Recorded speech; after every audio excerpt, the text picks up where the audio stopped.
मी 5040 वजा 2399 हे वजाबाकीचे उदाहरण करत आहे.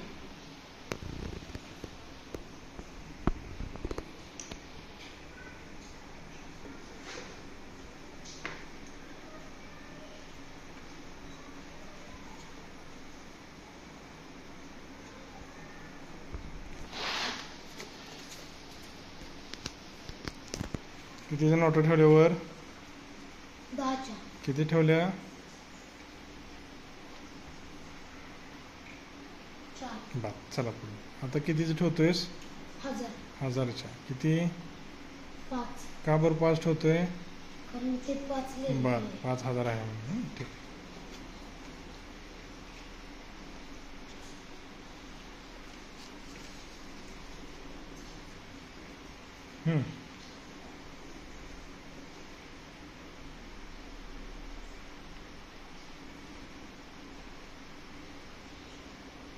तर काय करणार?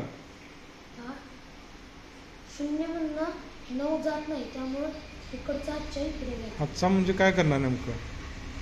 ही एक नोट. कितीची नोट आहे ती? 10ची. म्हणजे दशकाची नोट बँकेत जमा करणार. हां, आणि 1 रुपयाच्या 10 नोटा घेणार. घ्या.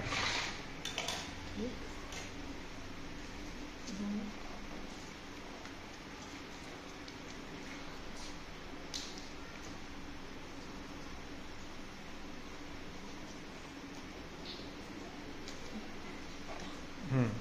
1 2 3 4 5 6 7 8 9 10. हम्म.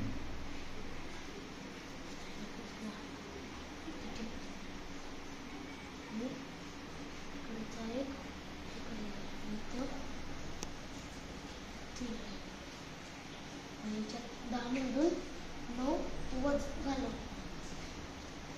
1 2 3 4 5 6 7 8 9 झाले.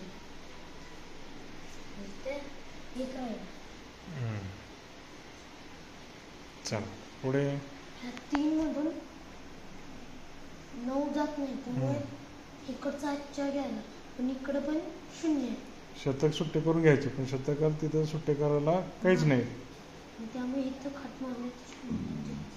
मग हे 1000 मधली एकाच्याही इथं लिहायचं. म्हणजेच काय करणार? 1000 मधली एक नोट, 1000चे एक नोट सुट्टी करून घेणार आहे काय? चला. 100च्या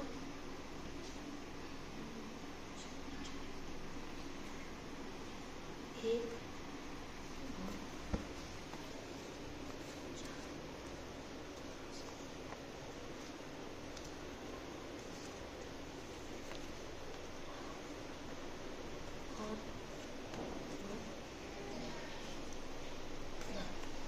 1 2 3 4 5 6 7 8 9 10.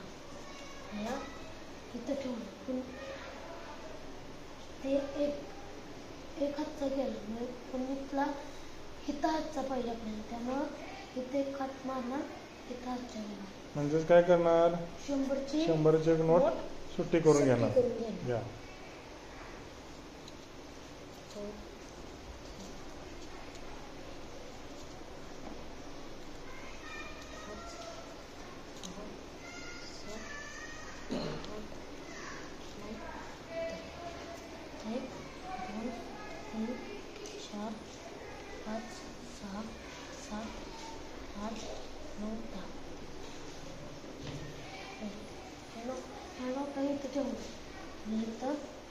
त्याच्यातली एक नोट गेली, इथं 9 राहिली.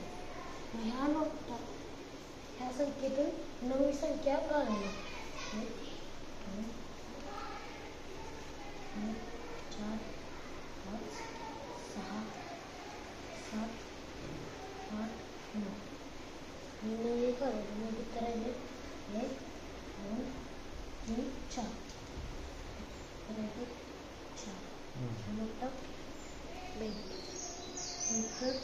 9 मधून 3 मारा. 1 2 3 1 2 3 4 5 6 6 मोठा 20 मग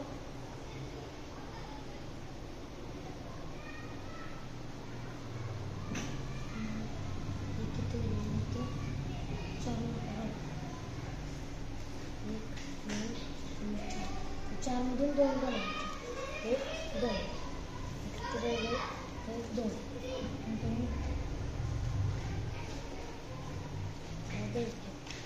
आपलं उत्तर आले 2641.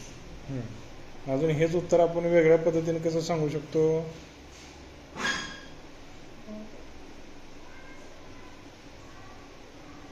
26 शतक 41 एकक किंवा 264 दशक 1 एकक. ओके, छान. गिव झकास क्लॅप. सुंदर, बढ़िया.